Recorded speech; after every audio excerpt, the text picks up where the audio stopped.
कानून का हमला हो रहा है। इस मुल्क के अंदर हमारे ऊपर काले कानून लादे जा रहे हैं, लेकिन हमारे पास डॉक्टर बाबा साहेब अंबेडकर, उन्होंने संविधान की किताब दी, हमको हक दिया कि जहां पर जुल्म होगा, नाइंसाफी होगी, तो उसके लिए आवाज उठाने का हमको जो हक दिया है, हम वक्त की सरकारों के खिलाफ संविधान के आधार के ऊपर, संविधान के तहत, कानून के तहत जो अधिकार है, हम आवाज उठाते रहेंगे सरकारों के खिलाफ। आरएसएस का मिशन है क्या? इस देश को हिंदू राष्ट्र बनाने का। उस पे काम चल रहा है, उस पे अमल हो रहा है, और आरएसएस के बलबूते के ऊपर ये महाराष्ट्र की भी सरकार और केंद्र की भी सरकार चल रही है।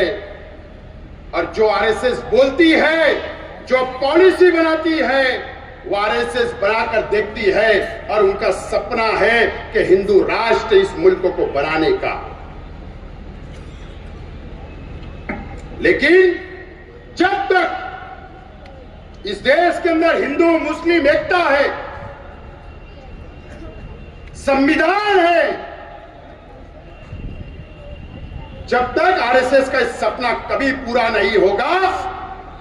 सिर्फ इतना हुआ, आरएसएस का सपना पूरा, पहले हाफ चड्डी के ऊपर थे, अब फुल पैंट के ऊपर आ गए।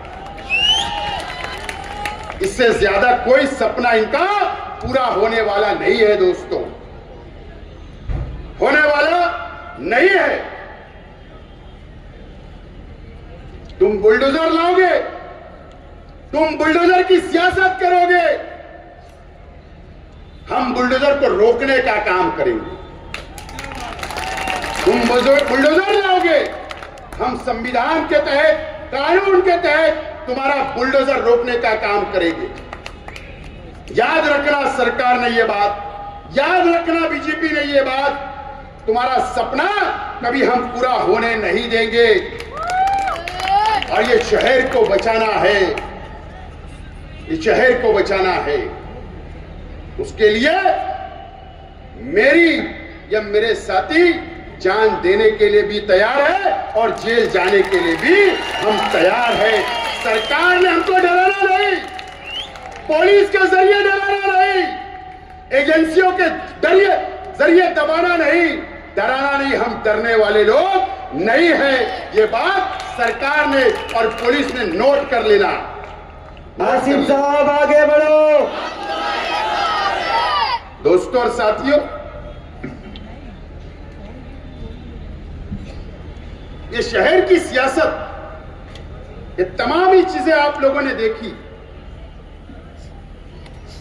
तमाम ही लोगों ने ये शहर के, अगर ये वीडियो देखने के बाद अगर आप बेदार नहीं हुए, ये शहर बेदार नहीं हुआ, शहर के उलमा अगर बेदार नहीं हुए, शहर की मां बहनें अगर बेदार नहीं हुई, तो याद रखना, मेरी बात लिख लो, मैं जिंदा रहूं या ना रहूं, ये शहर बर्बाद हो जाएगा, शहर बर्बाद हो जाएगा। माफी के साथ ये शहर की सियासत 2009 से मैं देख रहा हूं, 7 से देख रहा हूं।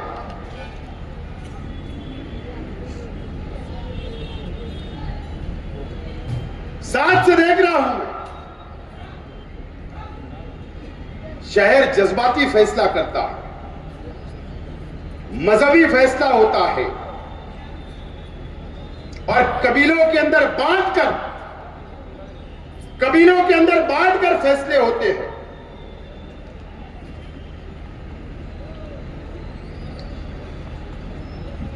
लेकिन नुकसान ये शहर का होता है, ये किसी ने नहीं सोचा,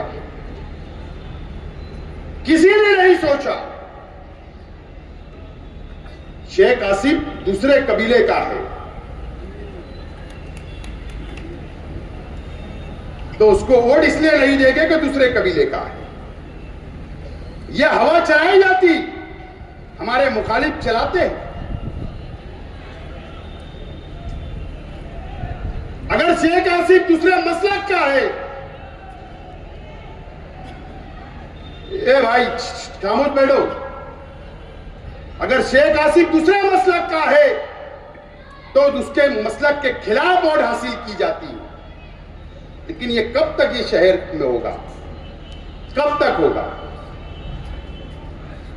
कब तक हम बटेंगे? एक शख्स अपने जाति मुफाद के लिए पूरी कौम को दांव पे लगा देता, मजहब का इस्तेमाल करता, मसलक में बांटता, कबीलों के अंदर बांटता, उसके बाद ये शहर धोखा खाता। मुझे बताइए कि मेरी गलती है कि मैं किस कबीले में पैदा हुआ? अरे अल्लाह ताला ने जिस घर के अंदर, जिस कबीले के अंदर मेरा जन्म हुआ, तो मुझे क्या पता था कि असलम अंसारी किस कबीले में पैदा होगा? क्या उनको पता था? सिर्फ अल्लाह का एहसान है कि हम ईमान वाले के वहां पैदा हुए। हम मुसलमान हैं, ईमान वाले हैं, इस्लाम को मानने वाले हैं, एक अल्लाह एक रसूल को मानने वाले हैं, एक कुरान को मानने वाले हैं। क्या हमारा कसूर है? क्या हम खला कबीले के अंदर पैदा हुए? ये शहर को बेदार होने की जरूरत। अगर ये शहर बेदार नहीं हुआ तो एक बुज़दिल आदमी को क़यादत दी गई, याद रखना। शहर ने एक बुज़दिल आदमी को 3 मरतबा चुना। ये शहर को क्या मिला? शहर ने खुद जायजा लेने की जरूरत है। जायजा ले, ईमानदारी से जायजा लो, ईमानदारी से लेना। अगर शेख आसिफ गलत बोल रहा तो जूते से मारना, लेकिन अगर हम इत्तेहाद हमने पैदा नहीं किया, हमारी सभों में एक प्लेटफॉर्म पे नहीं हम आए, तो अल्लाह के सिवाय शहर को कोई नहीं बचा सकता। जो दिख रहे हालात, जो मैं देख रहा हूं मेरी नजर से,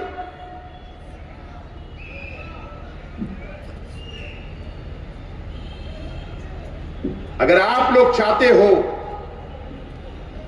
अगर आप लोग चाहते हो, शहर चाहता है, शहर की मां बहनें चाहती है, मैं शहर की मां बहनों से भी एक बात बोलना चाहता हूं कि इलेक्शन आता है, मेरी मां बहनें भी सुने मेरी बातों को। इलेक्शन आता है, आपको इज्तिमा के नाम पर जमा किया जाता है, इज्तिमा के नाम पर आप जाते हो, थोड़ी देर बाद दीन की होती और फिर सियासत की होती। मेरी मां बहनों से भी अपील है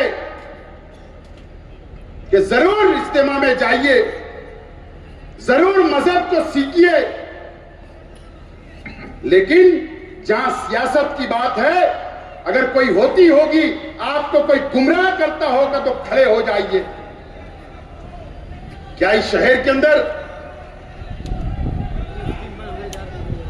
क्या इस शहर के अंदर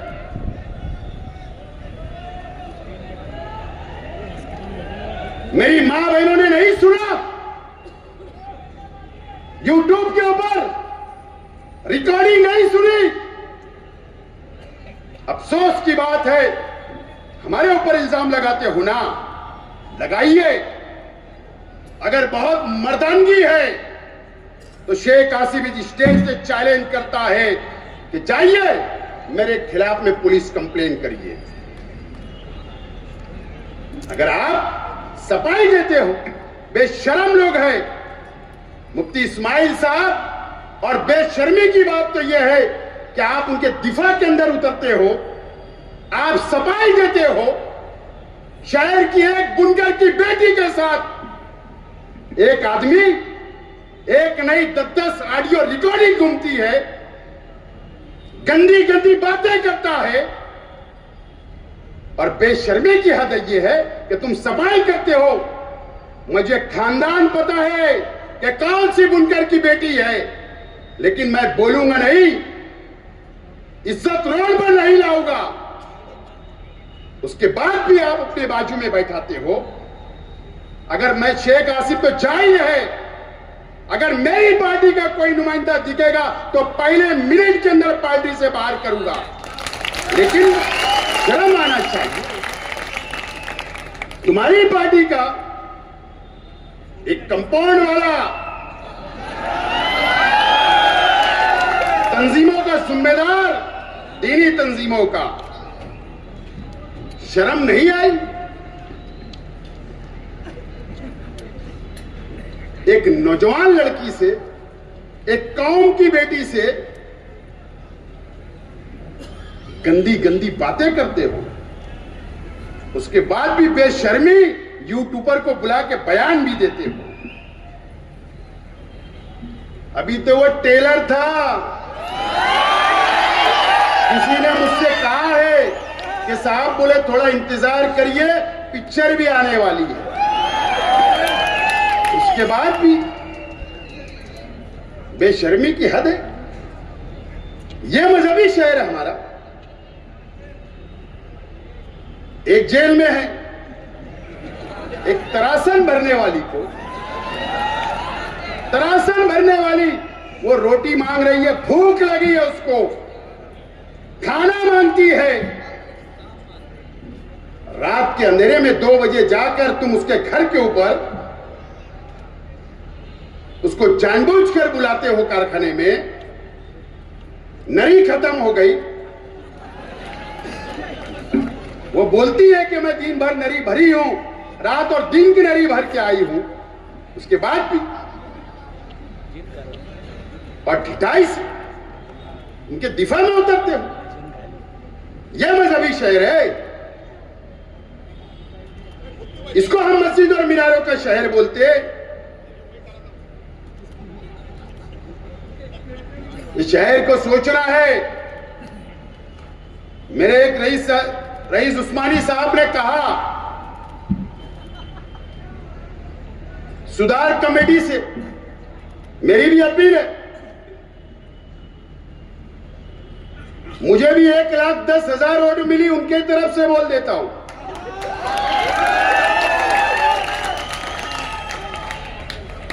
अच्छी बात है, आपको मुबारकबाद। ब्यूटी पार्लर को जो हाजिरी आप लोगों ने ली, अच्छी बात है, मुबारक। ये शहर में नहीं होना चाहिए, लेकिन इंसाफ ये शहर चाहता है आपसे भी। इंसाफ चाहता है, इंसाफ। जो भी हमारे साथी है, मैं कोई तनकीद नहीं कर रहा हूं, आवाम के सामने बोलना चाहता हूं। 3 ऑडियो रिकॉर्डिंग जो वायरल हुई, उसके ताल्लुक से कब उनकी क्लास ली जाएगी और ये शहर को इंसाफ दिया जाएगा और वो हमारी कौम की बेटियों को कब इंसाफ मिलेगा, ये सवाल छोड़कर जा रहा हूं। सुधार कमेटी से भी छोड़ के जा रहा हूं। अब यह जलसा तारीखी हो गया, तो अब हमारे मुखालिफ अब बिरादरीवाद की बात करेंगे। अब हमारे मुखालिफ बिरादरी के नाम पर लड़ाएंगे। ऐसे नहीं माना तो मसलक के नाम पर लड़ाएंगे, झूठ बोलेंगे। हमारे शहर के, माफ करना, मैं बहुत बड़ी बात बोल रहा हूं, शहर के एमएलए की 90% बात झूठ रहती है। झूठ बोलने वाला शख्स है, बहुत झूठ बोलता है शख्स। ये बांटेंगे, अगर बढ़ गए इलेक्शन में, कारपोरेशन में, तो मेरा कुछ जाने वाला नहीं है, कुछ नहीं, कुछ बिगड़ने वाला नहीं है, कुछ बिगड़ने वाला नहीं है। आज भी मैं दावत देता हूं तमामी बिरादरी को, आज भी मैं दावत देता हूं तमामी मसलक के उलमा को, आज भी मैं दावत देता हूं बुनकरों को भी, मजदूरों को भी, शहर के छोटे मोटे व्यापार करने वालों को भी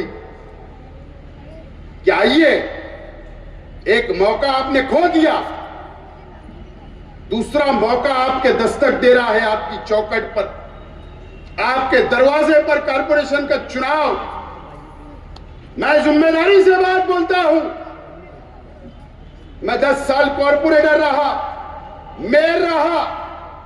अगर इस मर्तबा अगर इस शहर की आवाम ने गलती की, कारपोरेशन क्यों जरूरी है, क्यों इस्लाम पार्टी को कारपोरेशन का इख्तियार देना जरूरी है,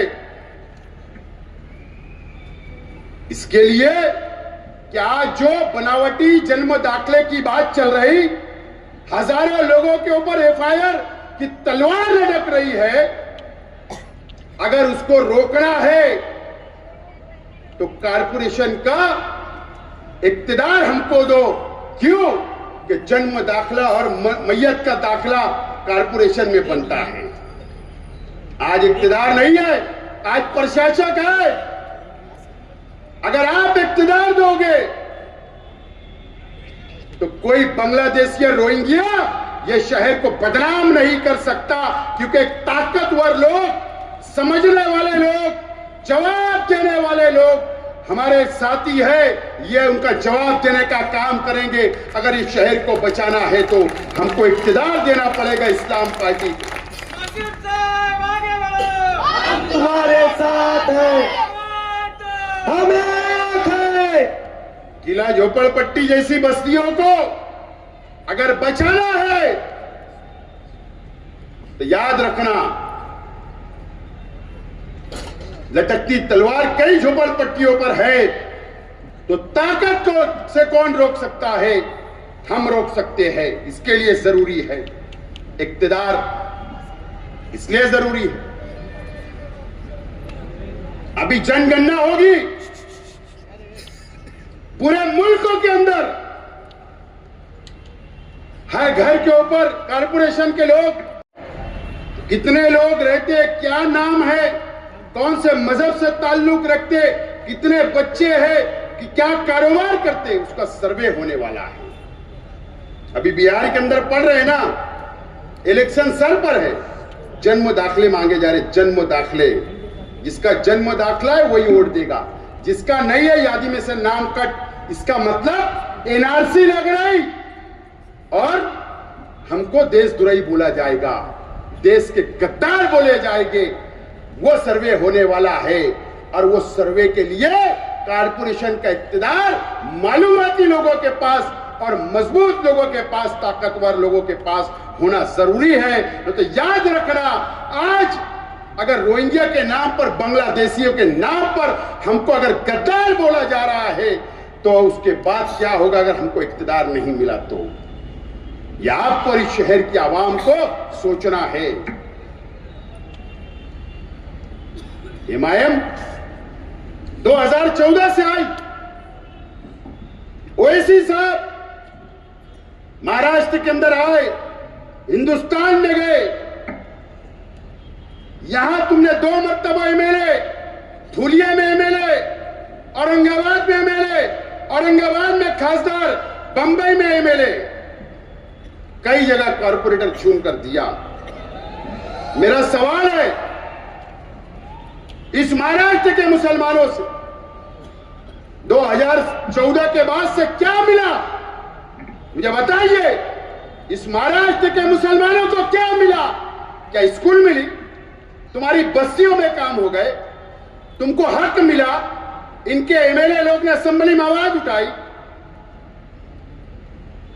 ये भारतीय जनता पार्टी की एमआईएम बी टीम है, बी टीम बनकर काम करी।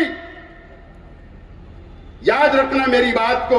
और आज ओवैसी साहब जो सरकारी खर्चे के ऊपर ये एयरपोर्ट से वो एयरपोर्ट, वो एयरपोर्ट से वो एयरपोर्ट, ये प्लेन से वो प्लेन जा रहे हो ना, जो तुम चमचागिरी कर रहे हो सरकार की, इसलिए कर रहे हो कि तुम्हारी वक्फ की प्रॉपर्टी हैदराबाद के अंदर तुम बचाना चाहते हो, तुम कौम का सौदा करना चाहते हो, और इसके लिए तुम बीजेपी की बी टीम करके उनको सत्ता के ऊपर बैठाने के लिए तुम आए हो और वापस आएंगे।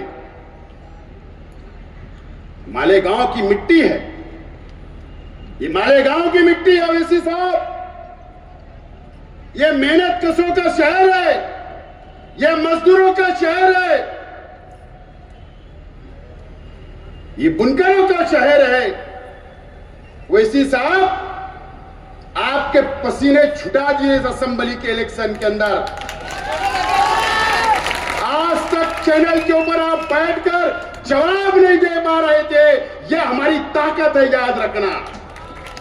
यह शहर के आवाम की ताकत है कि हमारी नई पार्टी, सिर्फ आप दोनों भाई आए, फार्म हाउस में रुक के बिरयानी खाए आपने, लेकिन हमारा मुकाबला नहीं कर पाए। और अल्लाह का करम है कि शेख आसिफ और ये मेरे तमाम ही वर्कर, मेरे जिम्मेदार थे, ये शहर था कि आपका मुकाबला करा। आपका भी जो पहरावा है ना, वो दिखावा है, दिखावा।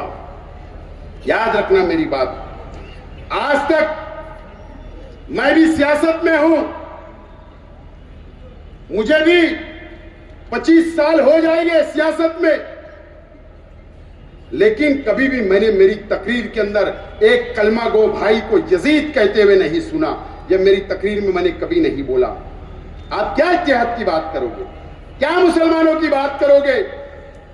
तुमने यहां आकर मुझे यजीद कहा, शर्म नहीं आई कि सिर्फ एक एमएलए चुनने के लिए, और तुम्हारा एमएलए क्या उखाड़ रहा है असेंबली में, उसका हिसाब लो, उसका हिसाब लो। न तो ये वो शहर है कारपोरेशन के इलेक्शन के अंदर आप आना, हिसाब पूछेगा, हिसाब पूछेगा। तो अगर इस शहर को बचाना है, ये महाराष्ट्र के मुसलमानों से मैं बोलना चाहता हूं, मुझे कोई शौक नहीं है, मुझे कोई शौक नहीं है। जहां मेरा जन्म हुआ, मेरी पैदाइश हुई, मैं बड़ा हो रहा हूं, और इंशाल्लाह कब्र भी यही होगी, दफन भी यही होगा। मैं लड़ रहा हूं मेरे शहर के लिए। आप अगर साथ दोगे तो लड़ूंगा, लेकिन मैं इस मंच से महाराष्ट्र के मुसलमानों से, दलित भाइयों से, आदिवासी भाइयों से, हमारे हिंदू भाइयों से और मुसलमान भाइयों से अपील करता हूं कि अगर लगता है कि शेख आसिफ और ये पार्टी आपकी नुमाइंदगी कर सकती, तो मुझको आप दावत दो, मैं आता हूं दूसरे शहरों के अंदर, हम लड़ेंगे उन फिरका परस्तों से, उन सरकारों से, आवाज उठाएंगे, संविधान के अधिकार के तहत हम आगे बढ़ेंगे। इसके लिए मेरी तैयारी है। अगर आप लोगों की तैयारी होगी तो जरूर आप हमको दावत दे, हम आपके शहर के अंदर आकर नुमाइंदगी करने के लिए तैयार है। दोस्तों और साथियों, समझ ली, मैं ये ज्यादा बातें यहां नहीं बोलना चाहता हूं, लेकिन अपील करता हूं तमाम ही मस्जिद, मदरसा, कब्रस्तान, ईदगाह के जिम्मेदारान से कि 13 तारीख को उर्दू घर में एतवार को दोपहर 2 बजे 2 नुमाइंदे हमने बुलाए। वहां पर हमारे मसाजिद के मसाइल, कब्रस्तानों के मसाइल, मदरसे के मसाइल हम लोग लेकर सर जोड़कर बैठने वाले हैं। वहां पर आइए, और ये रोहिंग्या और बांग्लादेश के खिलाफ आप रोड पर उतरना पड़ेगा। किरीट सुमैया के खिलाफ, एसआईटी के खिलाफ अब हक मांगना पड़ेगा संविधान से। पीर के दिन माइनॉरिटी डिफेंस कमेटी की जानिब से एडिशनल कलेक्टर ऑफिस के ऊपर सुबह 11 बजे से 5 बजे तक हम एहतजाजी धरना दे रहे हैं। किरीट सुमैया के खिलाफ, सरकार के खिलाफ एसआईटी के खिलाफ जो हमको गद्दार बोला जा रहा है, जो इल्जाम लगाए जा रहे हैं, अपनी अपनी मां बहनों के साथ वहां पर पहुंचिए, ये अपील करता हूं और आप तमाम ही लोगों का शुक्रिया अदा करता हूं। इस उम्मीद